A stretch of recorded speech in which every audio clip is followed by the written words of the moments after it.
Picture this. You are the most powerful mon on Earth. Not just powerful, untouchable.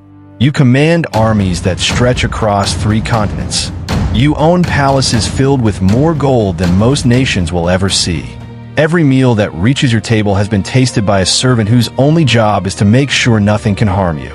You have guards outside every door, advisors watching every move, a system built from the ground up to protect you from your enemies. You are the Emperor of Rome, and tonight you are having dinner with your family. The food is extraordinary. Roasted meats, honeyed wine, and your absolute favorite dish.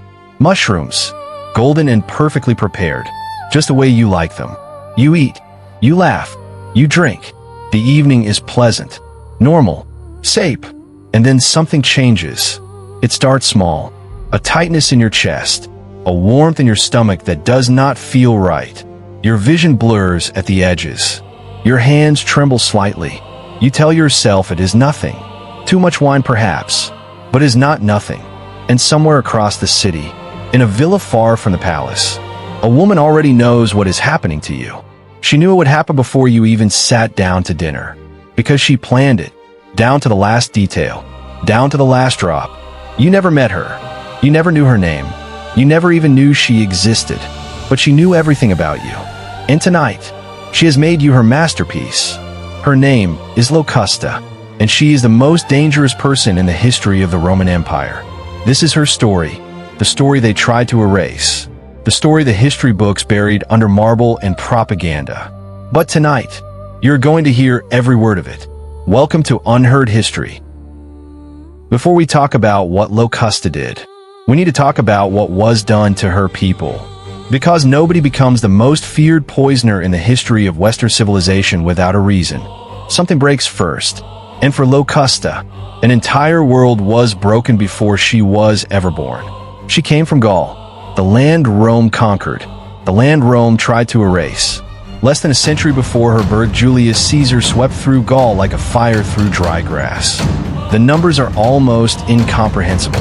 Over 1 million Gauls killed, another million enslaved. Entire tribes wiped from the face of the earth. Sacred forests burned to ash.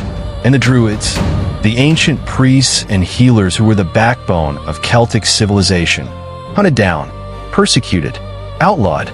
Rome did not just conquer Gaul. Rome tried to make Gaul forget it had ever existed. They replaced the language with Latin. They renamed the gods with Roman equivalents. They tore apart every institution that gave the Gallic people their identity. But there was one thing they could not destroy. One thing that survived the legions and the fire and the centuries of occupation. Knowledge. The Druids had spent generations cataloging the natural world with a precision that was centuries ahead of their time. Every plant, every root, every fungus, every mineral. They knew which ones healed fevers and eased pain. They knew which ones induced visions and altered the mind. And they knew which ones killed. This knowledge was never written down. It was passed orally, whispered from master to student, from healer to apprentice, from mother to daughter, in the shadows of a conquered land. It could not be burned. It could not be seized. It could not be executed. It simply survived. And somewhere in the broken landscape of occupied Gaul, a young woman absorbed every word of it. She remembered the plants that stopped hearts. She remembered the roots that paralyzed without killing. She remembered the powders that made death look like disease. Her name was Locusta, and Rome had no idea what it had allowed to survive. When Locusta eventually arrived in Rome, she carried no weapon that anyone could see. No sword, no dagger, no armor, just knowledge, ancient and terrifying knowledge. She knew about wolfsbane, the queen of poisons, a beautiful plant with delicate purple flowers that hid one of the most lethal substances in the natural world. Every part of it toxic. The roots, the leaves, the flowers, the seeds. When ingested, it attacked the cardiovascular system with brutal efficiency. Burning in the throat, nausea, then the heart begins to fail. Death within hours. And in the ancient world, no antidote existed.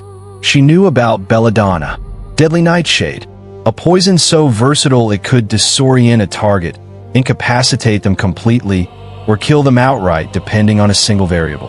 She knew about hemlock, the poison that killed Socrates, a neurotoxin that caused ascending paralysis starting in the feet and moving slowly upward through the body. The victim remains fully conscious throughout. They can think, they can feel, they can understand exactly what is happening. They simply cannot move, cannot speak, cannot breathe, fully aware, until they are not. And she knew about arsenic, the poisoner's greatest ally, because arsenic does not look like murder. It looks like illness, a gradual decline, stomach cramps, weakness. A woman who was never quite the same after that difficult winter. A woman who had always been fragile, gone before their time. No one suspects poison when the death appears natural. And Locusta never let her deaths appear anything other than natural. In a city of 1 million people where power was everything and rivals were everywhere, a woman who could make problems disappear quietly and permanently was the most valuable person in Rome, and Locusta knew it. Now, I need you to stop for a moment, because what I'm about to tell you changes everything. Locusta had built a quiet and deadly reputation in Rome. Clients came to her, problems were solved, enemies disappeared. She was careful, she was precise, she was invisible. But at some point in the early 50s AD, something went wrong. She was arrested, convicted of poisoning, sentenced to death. She sat in a Roman prison cell, waiting for an execution that was coming with absolute certainty. Her story should have ended there. A nameless Gallic woman, executed for murder, forgotten by history. But history had other plans, because on an otherwise ordinary day, the door to her cell opened, and it was not the executioner standing there. It was a messenger, with an offer, from the most powerful and most dangerous woman in the Roman Empire, a woman who had survived exile, who had survived a mad emperor brother, who had clawed her way back from absolute nothing to stand at the very center of imperial power. A woman who needed someone dead, and needed it done with a perfection that no sword could provide. Her name was Agrippina, and the man she needed to disappear was her own husband, the Emperor of Rome, Claudius. Stay with me, because this is where the story truly begins. Agrippina the Younger was extraordinary. Even by the brutal standards of the Julio-Claudian dynasty, she stands apart. She was the great-granddaughter of Augustus himself, the sister of the Emperor Caligula, a woman who had been exiled, widowed, and stripped of everything, and had fought her way back to the absolute pinnacle of Roman power. She had seduced and married Emperor Claudius. She had manipulated him into adopting her son Nero as his legal heir.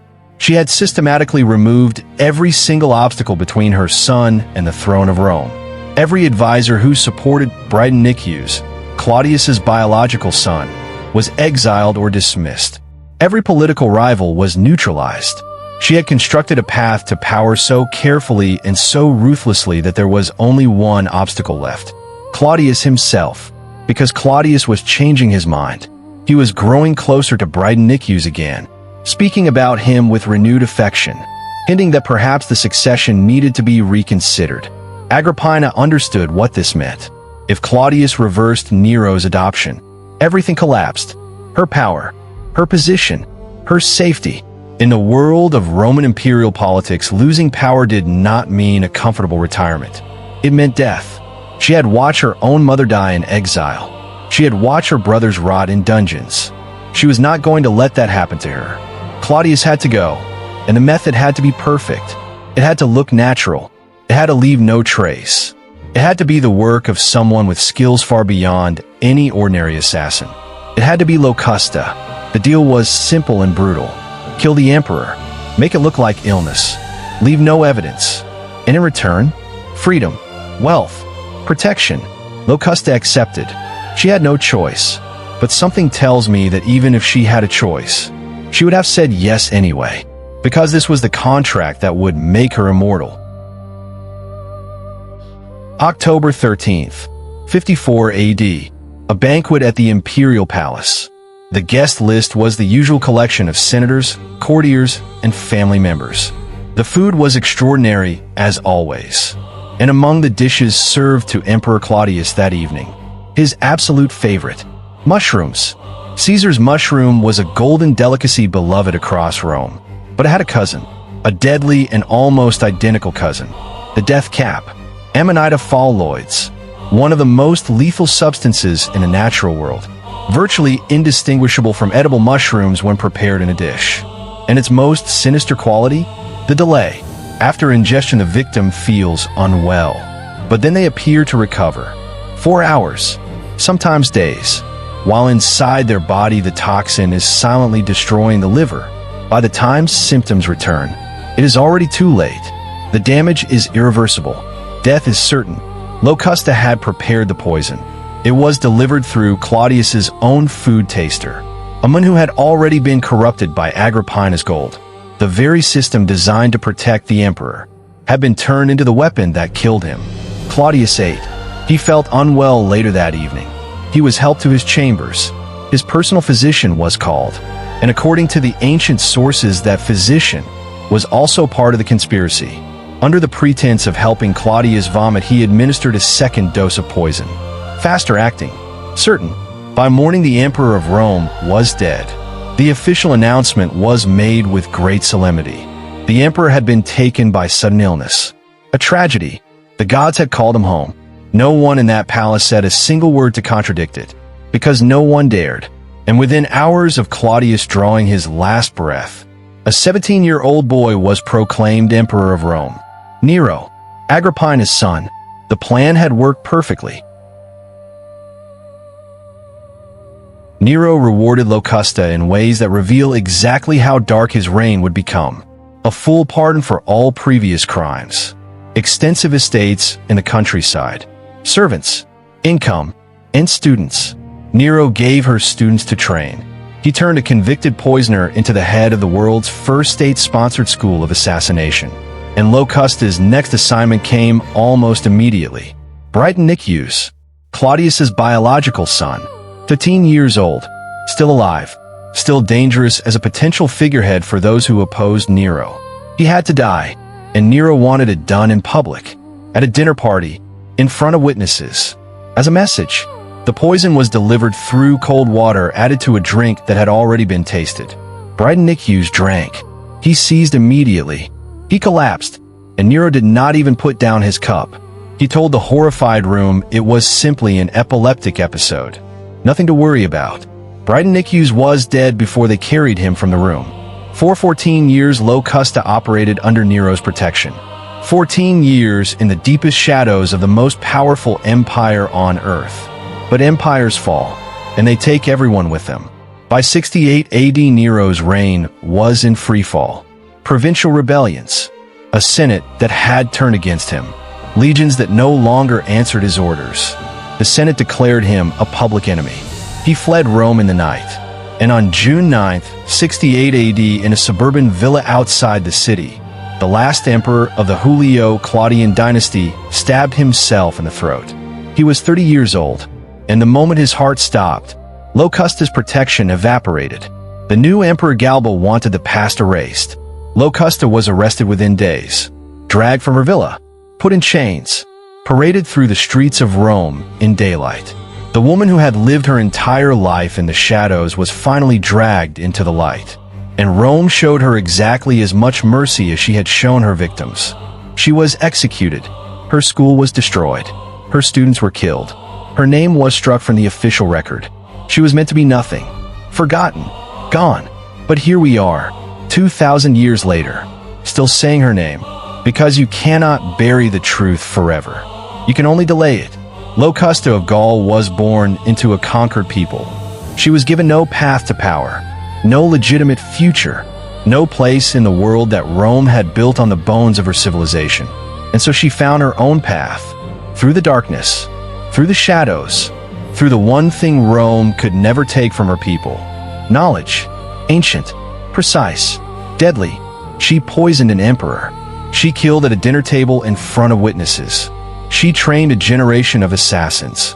And she did it all from a place where no one thought to look.